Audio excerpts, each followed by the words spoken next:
Hi,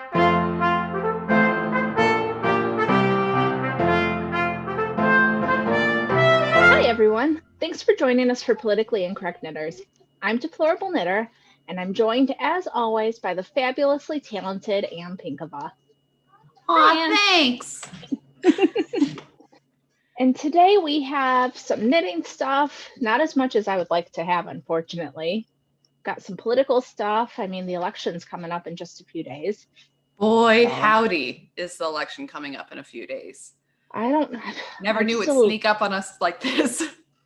Seriously, though, I still don't know how I feel about it. Things are so up in the air that man. Well, I know we generally get to knitting before we get to politics, but even Mark Stein is lightening up. I don't know if somebody slipped him a banjo or something, because normally he's the most pessimistic guy on the block. But with the confirmation of Amy Coney Barrett, he suddenly lightened up a bit.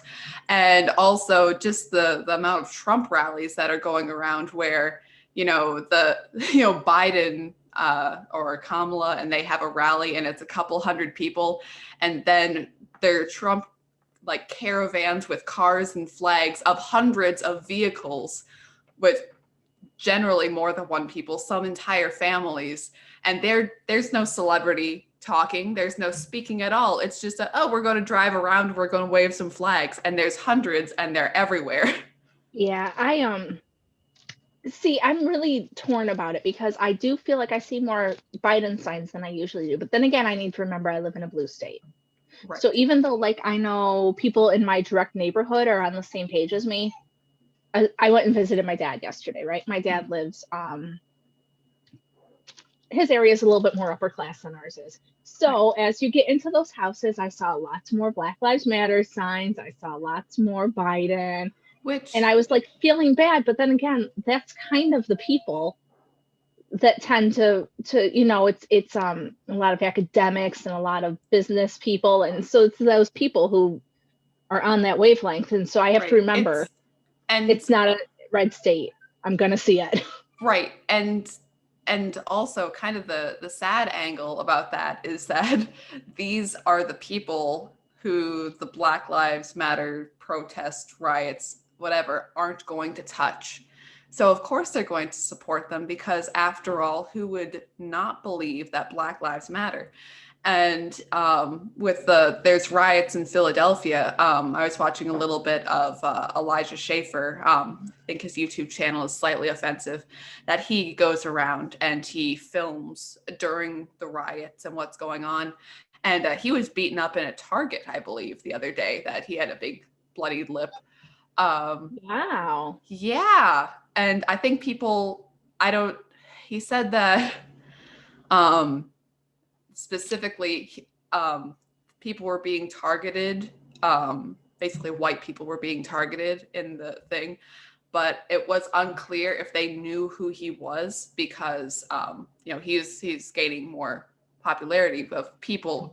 He's the guy doing on the street reporting that he's talking about what's going on. So if you're going to find the one guy who's always there with a camera,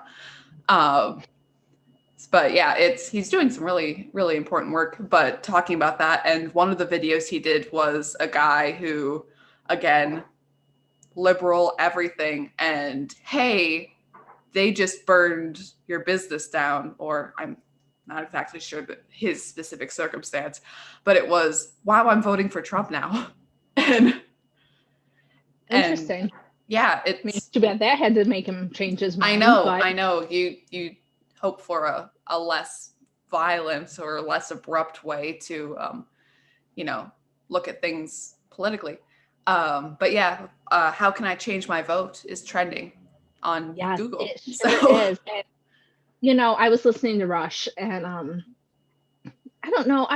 It was a weird episode because half of it I was super depressed listening to him because he was being so pessimistic, and then at the end I was like, but there's hope and it's good, because he was saying he thinks that Google for the information to be available on Google and for them to not be censoring it, he's wondering if they think it's people that are switching their votes to Biden.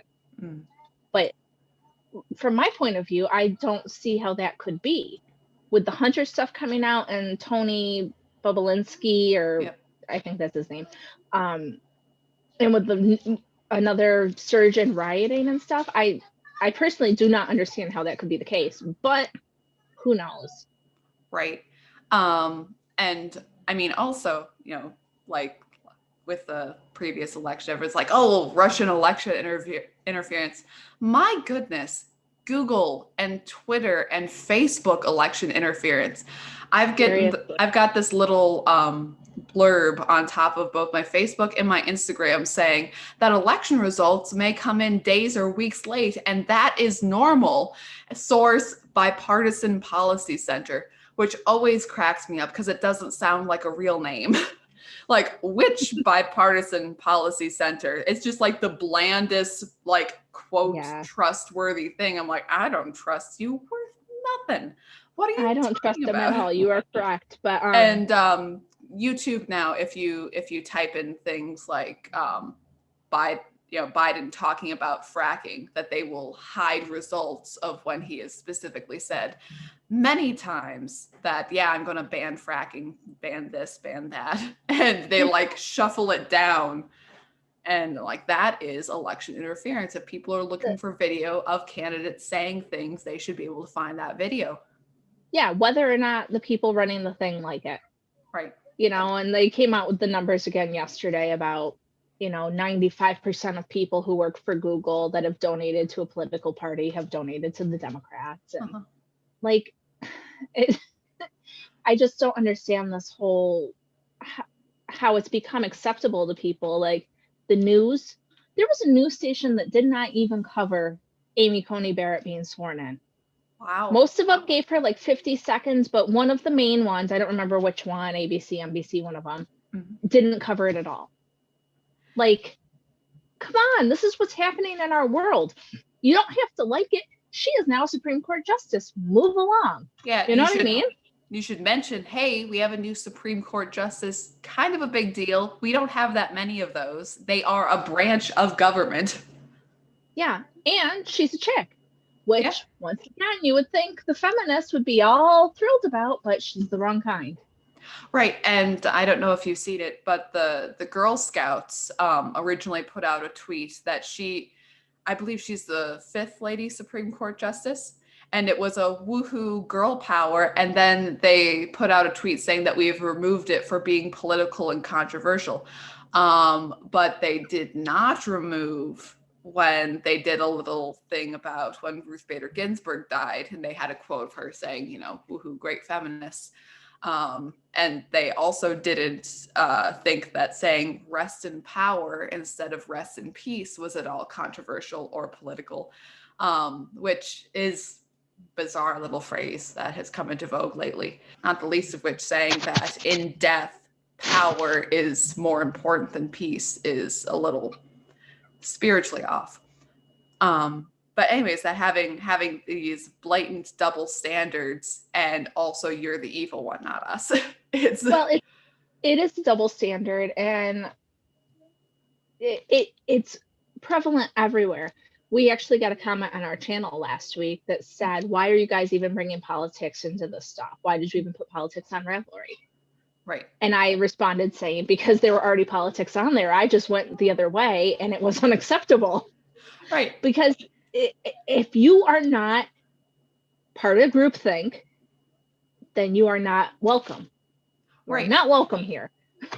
Right. And I've had people say, to me before about not necessarily knitting politics, but politics generally of, oh, I don't care about politics. Politics is corrupt. Politics or whatever. You don't want to get too muddied in politics because it's all weird.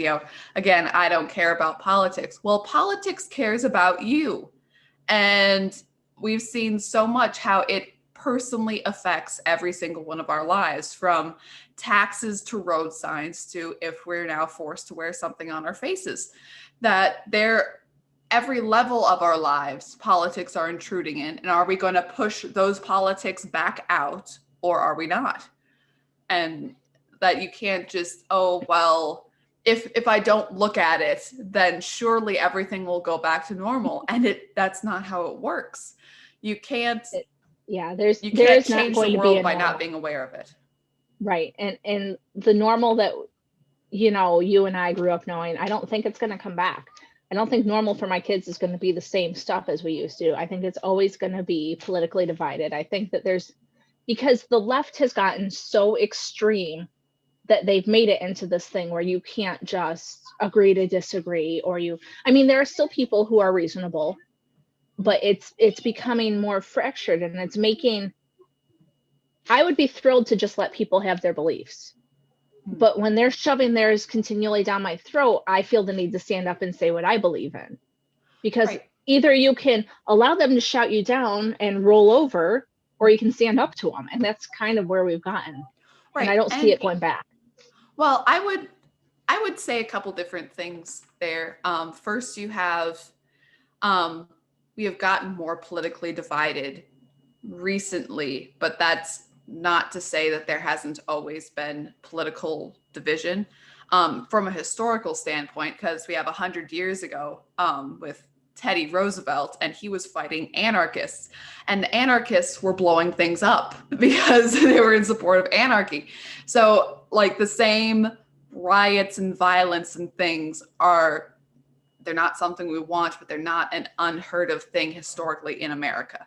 And then from the other side, because again, I was thinking of Mark Stein, and Stein has been talking about, and Rush Limbaugh and other people have been talking about for years about how politics has been intruded into everything, that you have liberal Hollywood that, that promotes liberal ideas and sort of shuts conservative ideas more and more out of the mainstream. And we have different things like this where it's, we have been on the slope of going more and more liberal and having more of a kind of galvanizing moment, having more of a tipping point, I guess you would say, that, like, oh, well, things are getting a little political. No, it's really political. No, this is super political now. And then it comes all together. And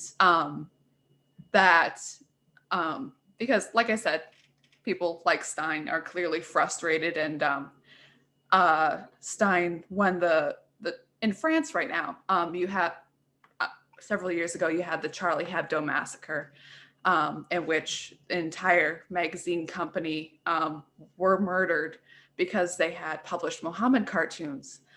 And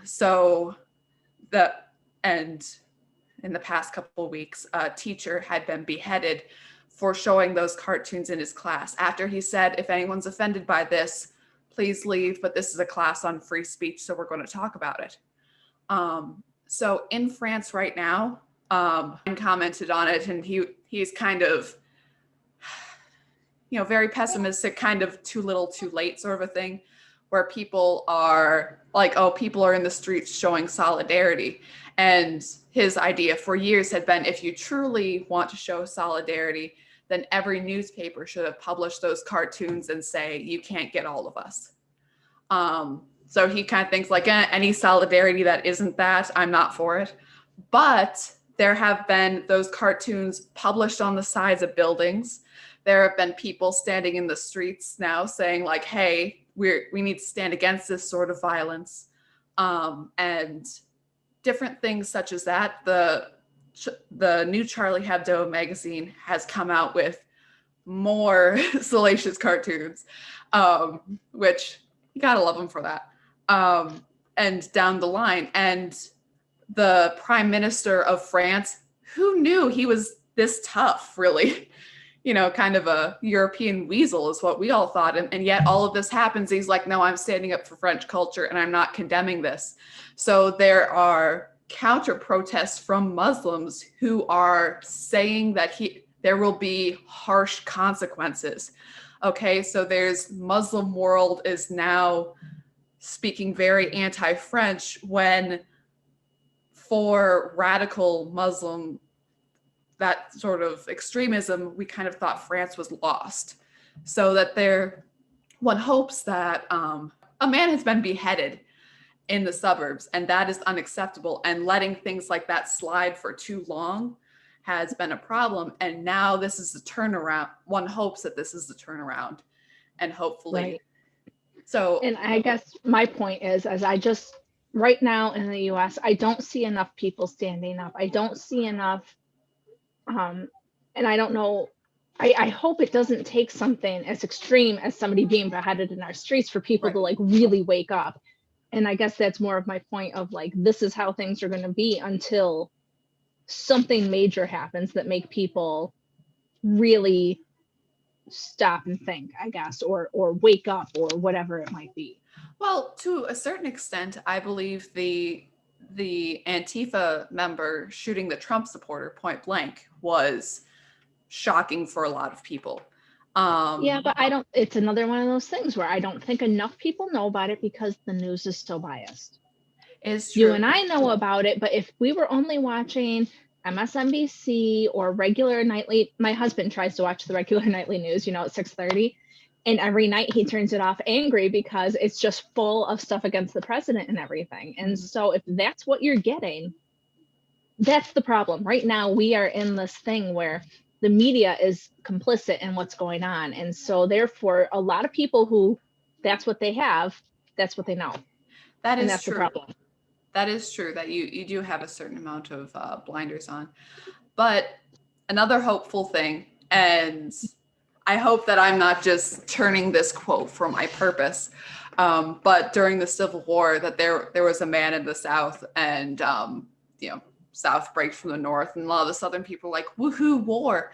And he cautioned his fellow Southerners, saying, hey, you're in the South and you're excited about this and you're very hot-blooded, but the people in the North, that they're not as hasty as we are. And once you get them mad, once you get them fully geared up, that is a much longer burn, that is a much once you get these normally calm people stirred up to action, you won't stop it until they've completed their purpose. And I wonder about that, about, the more liberal versus the more conservative side. That, like I said, we have all of these conservatives who have been sitting there and not waiting, but okay, so it's gotten bad, it's gotten bad. Okay, we really need to do something about it. And I think that is where all, the support for Trump, but not just the support for Trump, but we have caravans and get-togethers and boat parades and stuff like that. It's been a really, the support for Trump has been out of control, which is why they have Biden winning, and I just don't understand it. But a lot of it is very organic. It's not big put up things by the Trump team. It's people being like, hey, I'm going to drive my boat around the lake with my Trump flag, and then other people join in. Right. And so it's a lot of a grassroots kind of thing, which is awesome. But I also heard some really excellent statistics that gave me some hope, because Rush was talking about how, the polling is showing Biden being ahead, and they're not taking into consideration that like 40% of people who are going to the Trump rallies currently are newly registered voters. Right. It's not taking into consideration the amount of people that are Democrats that are going to the rallies. It's not taking into consideration things like that. I wasn't aware of this, but he was saying that they tend to overpull the coast. Well, if you look at the coast, they tend to be blue. So I don't know. Like, on one hand, I don't want to get my hopes up, but on the other hand, I really, really hope that kind of stuff is true. I hope the polls are wrong again. But it's hard to say. And they're going to try to cheat. So it's all a matter of how well they cheat and how much and overcoming the cheating. Yeah. But I don't know. The whole election thing is just, I wish I had like some super great insight that we could be like, hey, people, guess what? But we don't. Not particularly. Except, of course, everyone said that Hillary would win last time. So, and I also have trust in the Trump administration to have, as much as they are able, to put in to try to make the elections fair and to cut out the cheating, Right. especially when And there's so many mail-in ballots this year. Yeah. And the president is going to 3 states a day with thousands and thousands of people, tens of thousands of people at every event. And so you've got to think that they're missing something somewhere. You look at the Biden event with, 12 people in hula hoops, and then well, even Obama didn't draw that many people when he went out for him. So it's kind of... I heard somebody joke Obama and his fossil fuel rally with everybody in their cars, and they had to honk if they approved. But I was joking with you a bit before. So our pal Nigel Farage is back in America, and he's following the Trump campaign, and he got more people in a crowd in America than Biden or Kamala or Obama, that the camera swiveled and there was 150 people, and that's only from one angle, so it wasn't behind this person, that there were people cheering, and he introduced for Mike Lee, and he was on the stage. I believe that Trump called him up during the rally in Goodyear, Arizona, and gave a little woohoo. Yeah. So that was really neat. That was sort of a Trump is the bravest guy, and I'm like, aw, just bro, wow. Yeah, it was good. Yeah. And on a side note, like a few weeks ago, my stepbrother sent me a picture of him standing, like, I don't know, 100 feet away from Mike Pence. Right. And then like this week, I got another picture from my stepbrother of him. I mean, this time he was way further back in a Trump crowd. Because he's in a swing state, so he gets to see all the people come through. Right. Unlike me, where they're like, forget you, nothing's gonna happen. I know. But I just thought that was the coolest thing. I'm a little jealous. Right. That people are chatting with people online, they're saying that they're getting so many mail-ins saying who to vote for, and they're getting people knocking on their door saying, hey, are you voting? And I'm like, crickets. Yeah, no, there's nothing happening here. Yeah. I mean, I'm getting mailings from, but not anything about presidential anything. Mine's all like, local races. Right. But I haven't even been getting too many of those, which is surprising. Oh, and I should say from our last episode that I was pretty ticked at the city council for threatening lockdowns, that we're not locking down, that one of the city council members did this bizarre laughing video of nobody really wants to lock down the town, but we're not, it's with COVID, we're not going to say that we'll never lock down. So it was kind of like a half threat, but no, we're not locking down. That's all right. We'll just keep in our current regulations and extend them. Like, so and I hate those did people get mad? Well, I got mad. But... Well, I know, but I mean, did more people than you get mad about it? Is my question. I'm not sure. I think there was just a collective sigh of relief that you hadn't locked down, but I'm like, nah, I'm still ticked. Yeah, well, at least it's not right what they were saying, because it could have been worse. I know, but still, it's like survey says this is all still crap.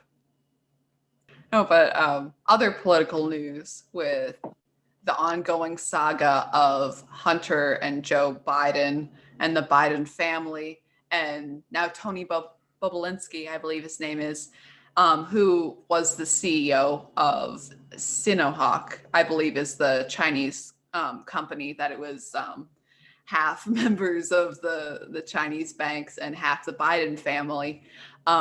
Sino for China and Hawk for Beau Biden's favorite animal, which is a little weird, but okay, whatever. Sinohawk has a good, strong sound to it. That this guy was I believe a member of the Navy, and very respectful to it being, wow, this is the vice president and the vice president's family, and he was courted to run this company, and has now done an extensive interview with Tucker Carlson, which I would suggest everyone go out and see. But yes, if you have not already watched it, it's worth the time to watch it. So I can drop a link. Right. But yeah, that is very much a yes. I knew that Joe Biden had his hand in this, And he met with Biden twice, at least in person. Right. Yes, that was part of the interview.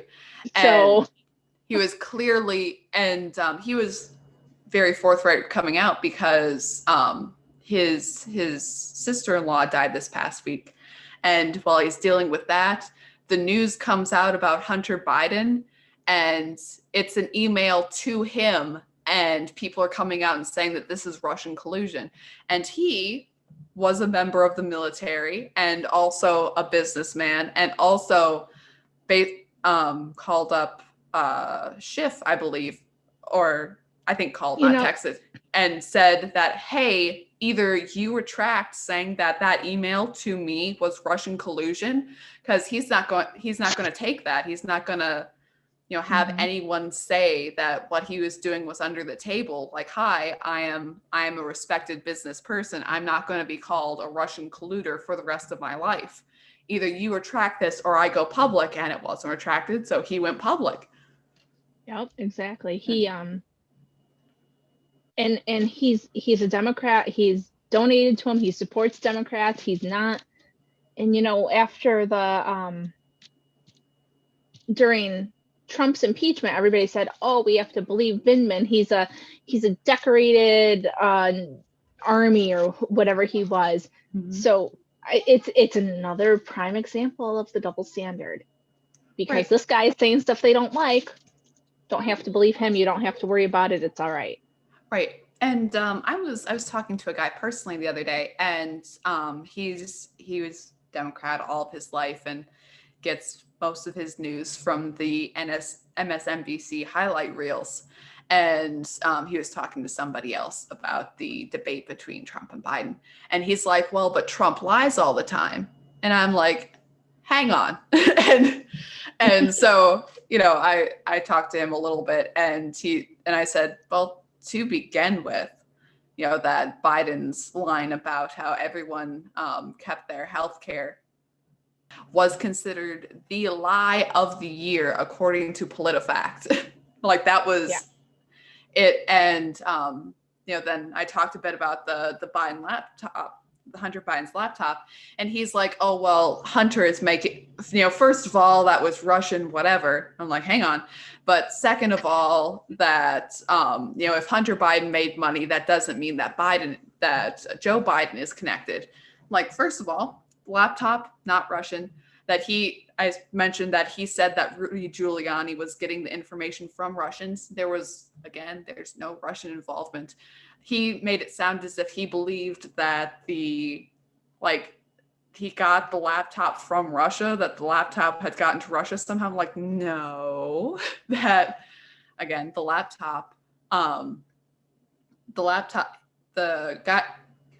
laptop was taken to a computer repairman. It was left at the computer repairman's place for long enough that there's a certain contract thing that if you leave it here, eventually it's mine. Okay. Right. So pick up your stuff.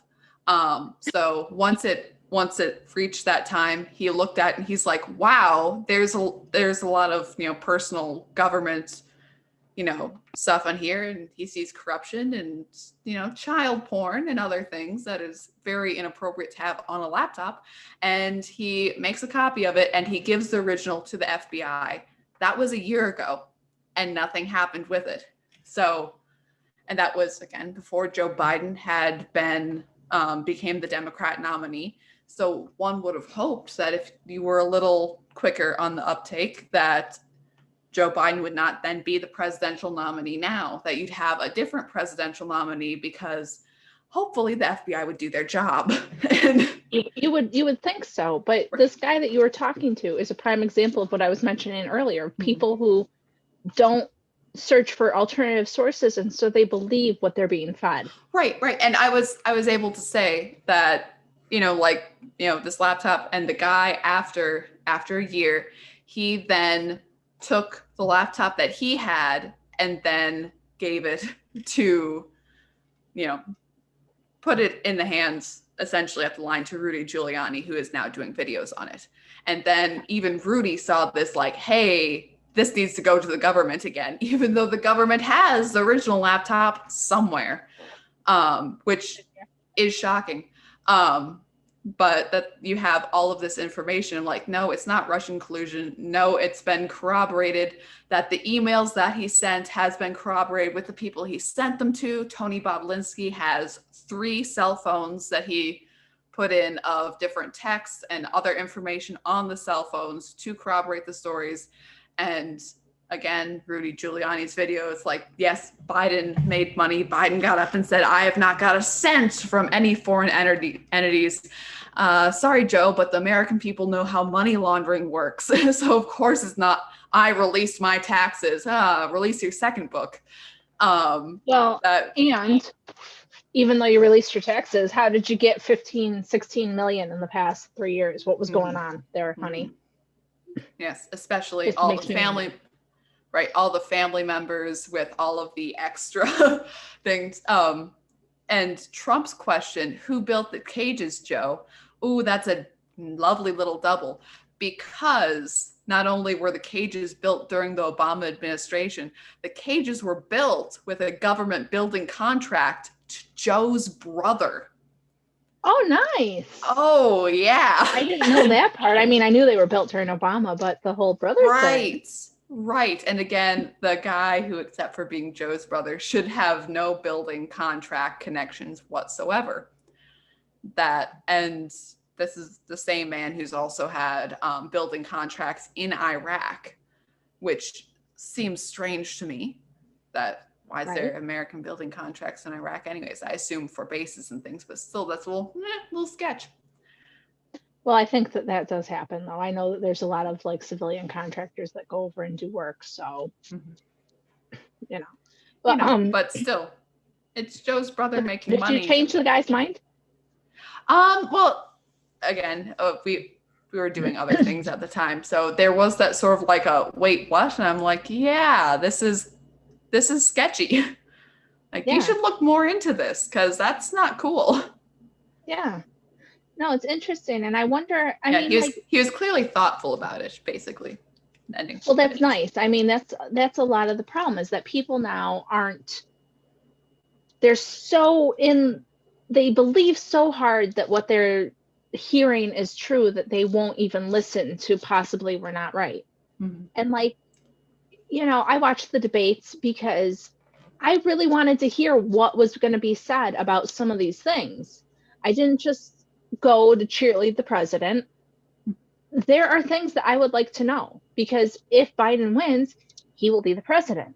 And then I want to know what his plan is. And I don't feel like the other side gives us any of that benefit.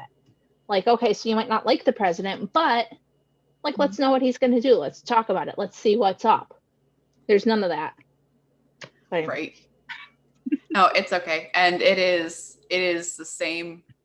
Like I said before, it's, Biden gets up and he says his bit and I'm like, oh, great. It's Obama era again. I remember why I hated this. Yeah. And they just lie. They just lie. And they say, no, I never said that. And then you can go and find the stuff if it hasn't been hidden by, YouTube and Google and whatever. And you can just see that they lie. Right. And then, and then the turnaround, no, you're the liar. And I'm like, oh, no. The whole thing makes my head hurt, honestly. Right. And I know everybody's saying, oh, there probably won't be election results, blah, blah. But I hope, my most fervent wish is that on election night, Trump gets so many votes that it's just not even going to matter. Mm-hmm.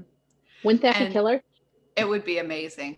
And I know that if they dispute the last election, they're going to dispute this one. And they're going to say that if he wins, which I certainly hope he does, and I believe that we have trending in that direction, that I wonder if some liberal news centers will just straight up not say he wins if he wins.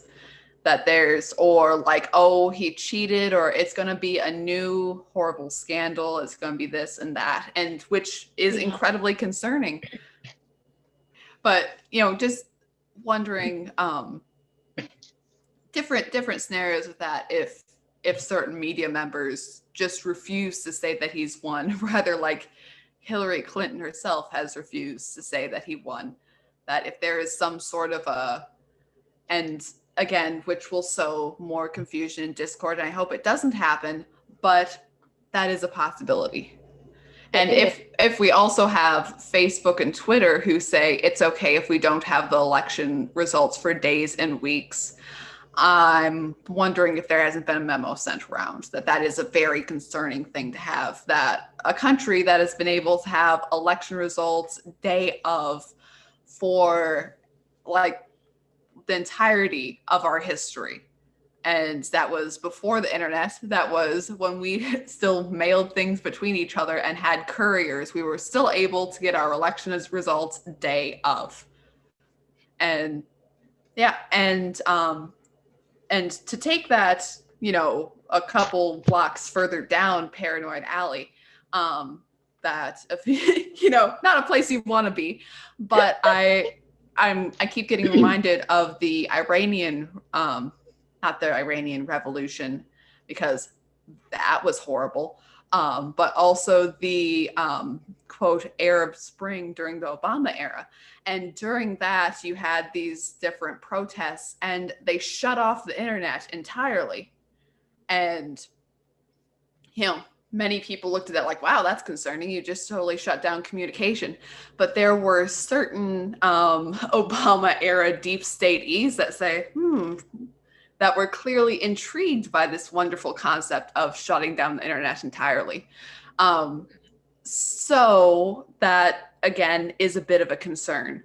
Or not shut down the whole internet if they, we've had several friends of ours who have been blocked for no reason on Instagram and Facebook, and Twitter has the same problem, that if it's the people who would protest to there being media coverage, contesting if Trump won, if he did win, would be the people quickly shut down. So people who do not look into it more deeply, as we have said, would then not see anyone saying anything differently. Right. And the other thing that I was going to mention about it is that it's super concerning to me how they already have plans to like have rioters in the streets. Mm-hmm. They already, I don't know if it's Antifa or if it's other groups, but there are plans already to be out there election night wreaking havoc. Right. And I to just intimidate hope that, people. Yes, exactly. And it's I mean, we talked about the letters last week of sending people things saying, well, you're a Trump supporter. We know it. Make sure your fire insurance is up to date. Like, right. Holy crap, Batman. That's not okay. Definitely. For being a Trump supporter, any violence against you is your fault. The worst in gaslighting and this and that. But no, it's still, you're a Trump supporter, therefore you're evil. Therefore, being evil is your fault, and I can be violent against you. Right.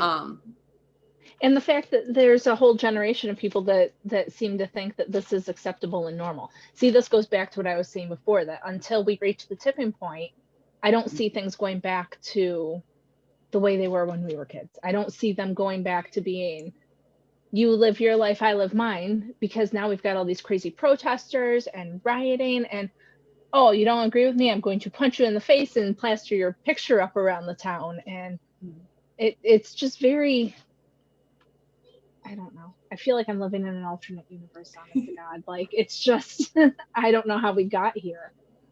Well, I hope that, it's my hope that in this struggle that we are, that all of this evil will finally give a good kick in the pants and get good on the right track, that we can kind of shake free of more of this. And it's not going to be particularly easy, but that I believe that, again, we've had so many bad policies and bad ideologies and everything else encroaching on us for so long that I hope that this is a good kickback to, and again, we see it, Trump's first election, we saw it. In Brexit, we saw it. in other things around the world that people are finally saying enough is enough. And I sincerely hope that it's Yes, no, I agree with you. I just I hope that people start waking up. I hope that the people that are middle of the road, who don't want to cause trouble, finally start seeing that, well, it's like we've been saying before, you got to stand up, you got to speak out, because as long as you let them keep bullying and stuff, they're going to keep doing it because they think they can. Mm-hmm. And that's a lot of what it comes down to. Right. And again, what you're saying is standing up, that it does not get better by not doing anything, by not speaking up, by not saying things. You like the people who are being threatened because they sent money to the Trump campaign. It is not more safe for you to not send money to the Trump campaign and do nothing and think that those same people will never threaten you. Right. That on, I mean, you know, you don't stand up now, they could be threatening you because you send money to the Trump campaign. What, in another year, it might be because you're flying an American flag, or you have a thin blue line flag, or it might not even be anything specific with Trump. It could just be you're not towing the correct line. You're not in lockstep.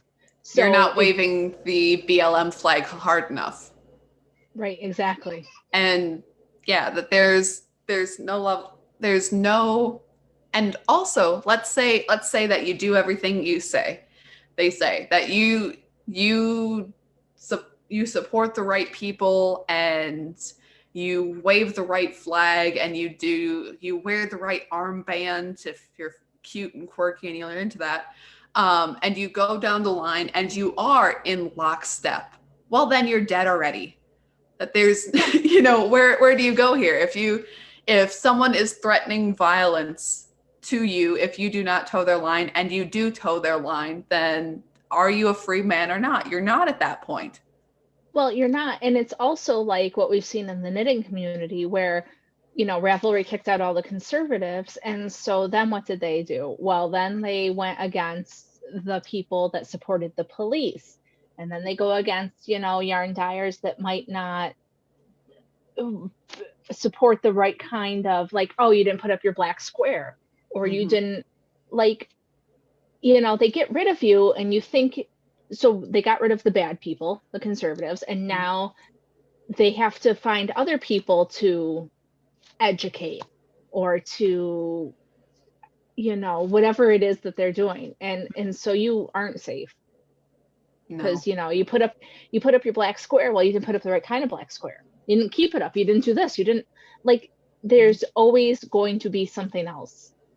And even in I believe there was a Czech film called The Ear, which I have not seen. I've only read about. And it's a man and wife come home after that they're part of that the husband is a member of the Communist Party and he's sort of a middle member. And they come home after a party and they're drunk and they're arguing. And the wife says something loudly against the party because she's drunk, and she's like, did you hear that, Ear? And of course their house was bugged, and suddenly the power goes off, and they notice it's the only house on the street where the power goes off.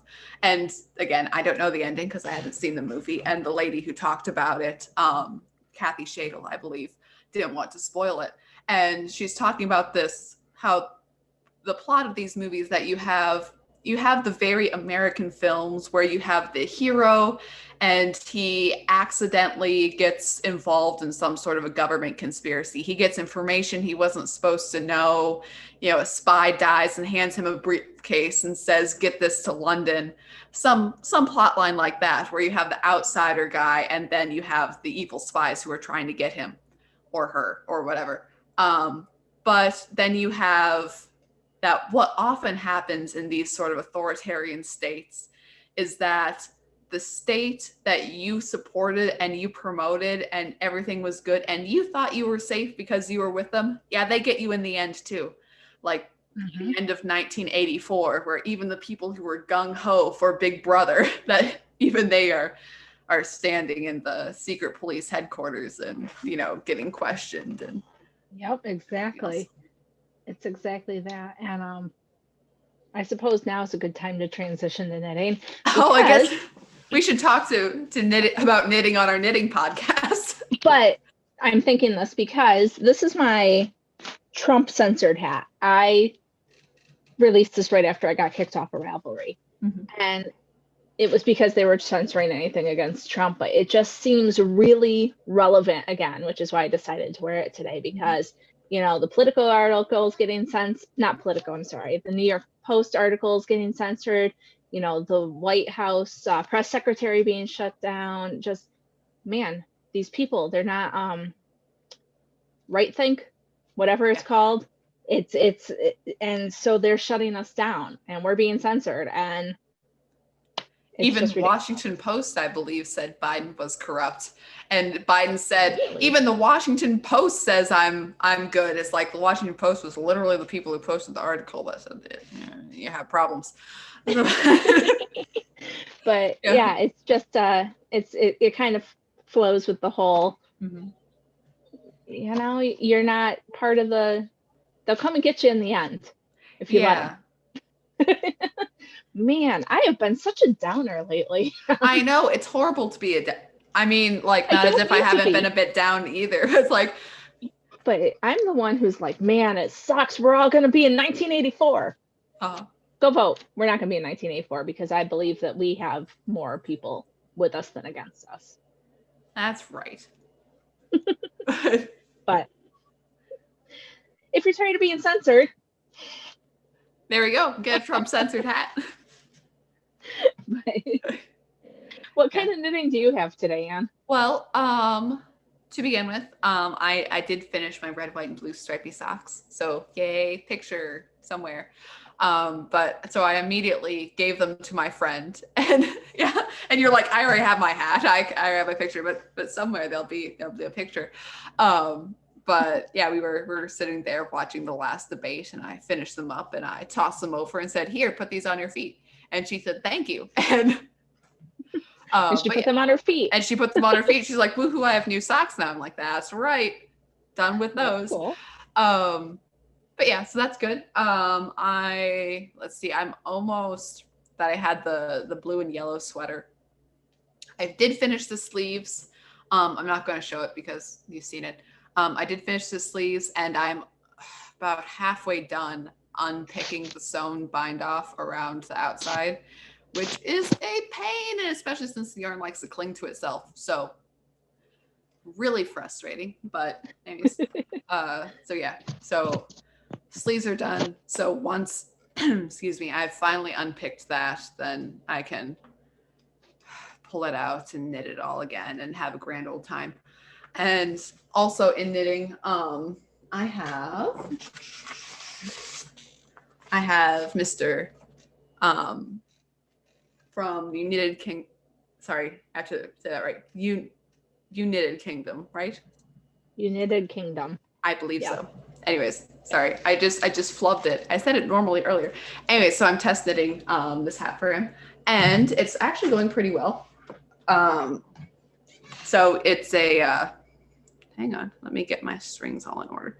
But you knit it. It is knit sideways, so you already have your kind of decreases and turns and everything. So that's pretty cool. I did have to pull apart the first one because I foolishly said, oh yeah, this bit of hand spun yarn I have is fingering weight, and it wasn't. So yeah, that's the worst when that kind of thing happens. Yeah, but it's coming along well now. So that's good. Very good. That's what I have. Yeah. What do you have? Well, I have my Audrey test knit, which I am not showing you now because by the time this airs, I'm going to have a picture of it and it's going to be excellent. Mm-hmm. So we're holding off on that because right now it's such a blob on the needles. It doesn't look like anything anyway. And the only other thing I have, I just got this yarn yesterday, 2 days ago. Whoops.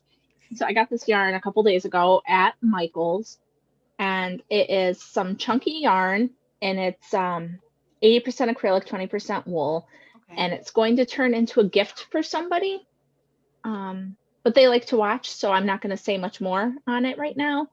But yeah, I'm excited to work with it. It's like super soft, and you know, the fact that it's mostly acrylic is nice because it'll be good for everyday use kind of thing. Yeah. So I'm excited about that. And that's all I have. There has not been much knitting in this house lately. I had to make some Halloween costumes, which, you know, was a little bit time consuming, and my work has been busy, and my family life has just been some extra stuff going on. So, you know, you do what you can. Yep. But I'm really excited. Once I finish my sweater, I'm probably going to whip that up into what it's going to be. And I'll probably have to do what you did, Anne, and say, hey, if you're watching, look away. Don't look. Turn it off. So, yep. But that's all I have. And I guess that we won't see you guys again until after Election Day. Whew. I know, right? That's exciting. It's so weird to, like, it's been such a long time coming, but it also seems like it kind of snuck up on us. It's kind of weird. Right. But you know, that, you know, this far off thing is going to happen over there, and oh wow, it's here now. Yeah, exactly. And also all of that, and it's Halloween this week, and who cares about, I mean, besides you just said making Halloween costumes, that it's like, oh yeah, Halloween, whatever. Elections. Yeah. Well, it's Halloween, it's a full moon, and the election's coming. So be prepared for a dumpster fire. Exactly. But yeah, so Anna and I will be back. Hopefully there will be something about the election to talk about soon. And hopefully. And hopefully that it won't be all dragged out forever, because that would be really horrible.